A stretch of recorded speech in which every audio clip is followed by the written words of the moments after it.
बंद करो। अनुसूचित क्षेत्रों में राजपत्र जारी करना बंद करो। बंद करो, बंद करो। प्रशासन की मनमानी नहीं चलेगी, नहीं चलेगा, नहीं चलेगा। भूअर्जन पदाधिकारी की मनमानी नहीं चलेगी, नहीं चलेगा, नहीं चलेगा। केंद्र सरकार होश में आओ, होश में आओ, होश में आओ। राज्य सरकार होश में आओ, होश में आओ, होश में आओ। अनुसूचित क्षेत्रों में भारतीय राजपत्र जारी करना नहीं चलेगा, नहीं चलेगा, नहीं चलेगा।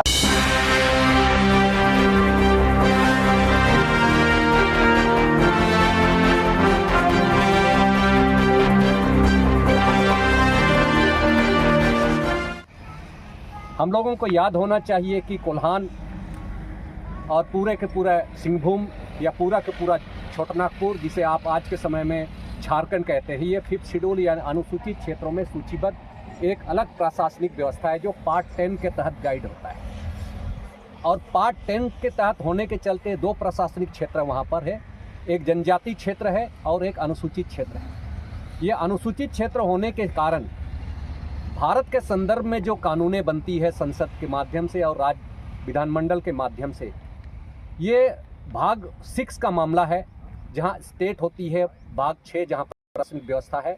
और केंद्र सरकार जब भी कानून बनाती है, संविधान के आर्टिकल्स 1 का सब क्लोज 3 जहां भारत राज्य क्षेत्र कहा जाता है, टेरिटोरी ऑफ इंडिया। भारत राज्य क्षेत्र पहली अनुसूची के क्षेत्रों को कहा जाता है जो 1956 को भाषाई पर आधारित राज्यों का पुनर्गठन किया गया है। और हम संविधान आदेश 09 अनुसूचित क्षेत्र पार्ट ए 1950 26 जनवरी को हम 5वीं अनुसूची और 6ठी अनुसूची के रूप में अलग से हमने अलग राज्य के रूप में हम स्थापित हुए हैं। इसीलिए आज के समय में यदि केंद्र सरकार ये कहती है कि राष्ट्रीय राजमार्ग 1956 के तहत आपका जमीनों का अधिग्रहण किया जाता है, ये मानव अधिकार का बिल्कुल उल्लंघन है, संविधान के संघीय ढांचा का बिल्कुल उल्लंघन करती है। क्योंकि भूमि अधिग्रहण अधिनियम 1894 जब बना था और आज भूमि अधिग्रहण अधिनियम 2013 लागू है, वहां पर स्पष्ट मना है कि अनुसूचित क्षेत्रों में आप जमीनें अधिग्रहण नहीं कर सकते हैं। और खास करके खाद्य सुरक्षा का जो मामला है, जीविका उपार्जन का जो मामला है, जो जिससे मानव की सभ्यता का निर्माण होता है, उनको जीवन यापनता है, खास करके बहुफसली जमीन और परती जमीन, ये सारे के सारे जमीन आदिवासी रैयतों का मूल तत्व है जिससे वो जिंदा रहते हैं, खनिज का उत्पादन पेड़ पौधों के माध्यम से।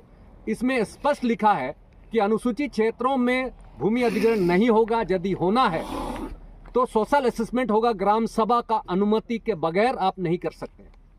ग्राम सभा का अनुमति इसीलिए है कि प्रत्येक गांव अनुसूचित क्षेत्र में उसका अपना ज्यूरिडिक्शन एरिया होता है जो थाना संख्या के नाम से होता है। यहाँ यदि पुटीदा की बात करें, इसका अपना ज्यूरिडिक्शन एरिया है, आपका करला जोड़ी है उसका अपना ज्यूरिडिक्शन एरिया है, नरसंडा अपना ज्यूरिडिक्शन एरिया है। यानी कोल्हान के साथ साथ अनुसूचित क्षेत्र में जितने जो गांव है ये कम्युनिटी लैंड है और ये अपना ज्यूरिडिक्शन एरिया है, उसका ग्राम सभा है वहां का मालिक। इसीलिए ग्राम सभा का बिना परमिशन का केंद्र सरकार इस प्रकार का कार्य ना करे, क्योंकि ये संघीय ढांचा का उल्लंघन है। और आने वाला समय में वर्तमान में जो आदिवासी कम्युनिटीज हैं और खुटखट्टी रैयत सुरक्षा अधिकार मंच जो हमारा है, इसके माध्यम से जिला सरकार यदि इसका अवहेलना बंद नहीं करती है तो हम जिला प्रशासन के ऊपर केस करेंगे। हम ये भी पूछेंगे कि जिला प्रशासन की उत्पत्ति किस अधिनियम के तहत हुआ है, क्योंकि यहाँ पर समानालय हो या जिला है, किसी न किसी एक्ट के तहत आया। यदि एक्ट नहीं है तो जिला प्रशासन नहीं है, यदि एक्ट नहीं है तो भूमि अधिग्रहण आपका भूअर्जन पदाधिकारी नहीं है, एक्ट नहीं है तो खनन विभाग नहीं है। तो ज़्यादा इसीलिए हम नहीं चाहेंगे कि संविधान के उपबंधों के अनुसार शासन तंत्र को सुनिश्चित करना जिला प्रशासन आपका दायित्व है। और केंद्र सरकार नितिन गडकरी जी और प्रधानमंत्री नरेंद्र मोदी जी और अमित सिंह आपका जिम्मेदारी है कि संविधान के उपबंधों के अनुसार शासन तंत्रों को सुनिश्चित कर दी और मानव अधिकारों की सुरक्षा कीजिए, अन्यथा आप लोक सेवक हैं, आप सबों की ये आदिवासी कम्युनिटी आप सबों के ऊपर केस करेगा, क्योंकि हम अब संविधान को जान चुके हैं। अब संघीय ढांचा का पालन कीजिए, अन्यथा राजनीतिक दलों के ऊपर हम कार्रवाई करेंगे, क्योंकि संविधान में कहीं पर भी राजनीतिक दलों का जिक्र नहीं है। इसीलिए आप लोग संभल जाइए कि आज समाज जाग गया है, कोल्हान जाग गया है और आदिवासी जाग गया है। सबको जोहार। ये राष्ट्रीय राजमार्ग प्राधिकरण 1956 को कि देश के किसी भी भूभाग में जहां उनको लगता है कि महत्वाकांक्षी भारत माला योजना जैसे चीज़ों को सुनिश्चित करना है, उसके लिए अर्जेंट का काम किया जा सकता है। तो उसके लिए भी दो तरह का प्रावधान है। अनुसूचित क्षेत्रों के लिए वास्तव में भूमि अधिग्रहण अधिनियम 2013 का ही जो पुनर्वास पुनर्स्थापन में उचित प्रतिकार मतलब विरोध पारदर्शिता अधिकार अधिनियम में बहुत स्पष्ट लिखा है कि आप अगर जो है अनुसूचित क्षेत्रों में अगर किसी भी तरह का भूमि का अर्जन करना चाहते हैं तो सबसे पहले वहाँ पर स्वशासन संस्था जो है उनसे आपको पूछना है, सहमति लेना है। यानी इस कोलान में प्रवृत्त मानकी मुंडा जो स्वशासन प्रथा हमारा आज भी प्रवृत्त है, बिना मुंडा से आप पूछे यहाँ पर ज़मीन से संबंधित कार्रवाई आप नहीं कर सकते, उसका अवमानना राजपत्र के द्वारा किया जा रहा है। उसी तरीके से कि पारंपरिक ग्राम सभा का मतलब संविधान का अनुच्छेद 300 जो है 42A के तहत, जिसमें कहा गया है कि अगर एक भी कम्युनिटी का किसी भी कम्युनिटी से आता है तो उसका भी भागीदारी निश्चित है, इसलिए कि उनके साथ भी अवमानना ना हो। तो इस तरीके का जो प्रावधान है, इन प्रावधान का वायोलेशन करके बार बार हमारे इस जिला में जमीन अधिग्रहण करने के लिए जो विज्ञापन जारी किया जा रहा है, सीधे से जनजातीय मंत्रालय का अवमानना स्वयं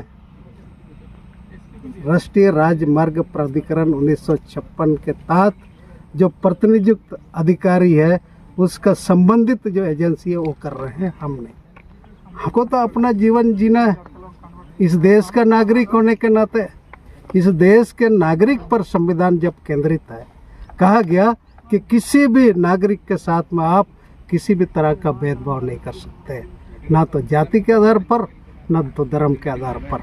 तो यह भेदभाव नहीं है तो क्या है? जब यहाँ पर हम बोल रहे हैं, बार बार पिछले साल से बोल रहे हैं, उस खेत से होकर के हम पद यात्रा कर रहे हैं जिस खेत में जो है बहुफसली जो हमारा उपजाऊ जमीन है।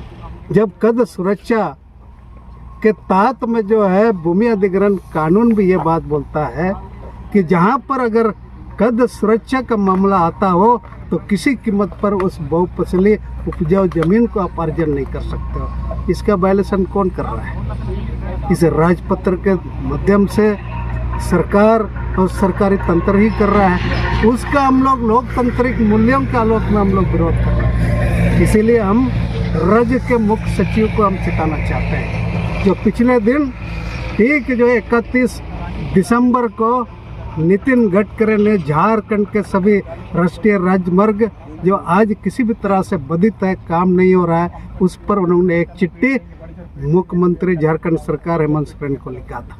उस चिट्ठी के आलोक में तत्परता दिखाते हुए मुख्य सचिव ने राज्य के सभी जिला के उपायुक्तों के साथ मीटिंग करके फिर से विज्ञापन जारी करके राजपत्र जारी करके उस काम को त्वरित कार्रवाई करने की बात की गई है। और उसमें यह भी उल्लेख था कि कहीं पर अगर कोई व्यवधान डालता है तो उसके खिलाफ विधि सम्मत कार्रवाई करना चाहिए। तो हम मुख्य सचिव को भी बता देना चाहते हैं कि मुख्य सचिव मैडम, आप जो कानून से ऊपर नहीं हैं, आप एक जवाबदेही पदाधिकारी इस राज्य के, क्या आपका कर्तव्य जो निर्धारित है उसी कर्तव्य का पालन करते हुए आप अपना जो है कर्ज सुनिश्चित करें।